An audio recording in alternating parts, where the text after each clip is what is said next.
Everything here is different. All you have learned is useless. You need to unlearn and start afresh.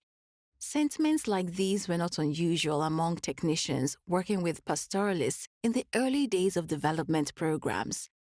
Most of these folks were trained using textbooks and theoretical models from Europe or North America. Whether the models used in pastoral development are appropriate is still an open question. Models are supposed to fit reality, right? But what if they don't? How can we unlearn and create new models? And what do we do in places where the wrong models have been applied for decades? All right, here we need to get a little philosophical. The world around us is infinitely complex and changes all the time. To handle such complexity, we have to simplify. We use abstract concepts and plenty of underlying assumptions. Most assumptions are inherited, others come from our own experience. Many of these assumptions are so familiar, they seem self-evident. A word like order makes us think of stability and symmetry. Scarcity makes us think of competition.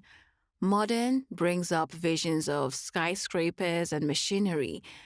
Assumptions tell us what to pay attention to and what to ignore. They frame the way we understand things. Scientific models also work by simplifying the world around us. After all, a model representing every detail of reality would be too crowded with information and way too complex to be of any use. Imagine using a map that was an exact replica of the territory. The assumptions we use to understand the world are valuable and powerful tools, but they have their limitations. When we apply them to situations and places they were not designed for, problems arise. The only way forward then is to unlearn some of the things we take for granted.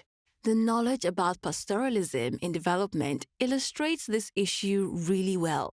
For example, what assumptions are at work in statements like, pastoralists wander in search of water and pasture, or people struggle in a hostile environment?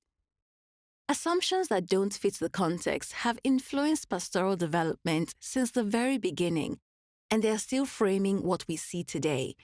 Before venturing through this treacherous landscape, we need to check which assumptions we're already carrying. We need to leave some behind and be ready to acquire new ones.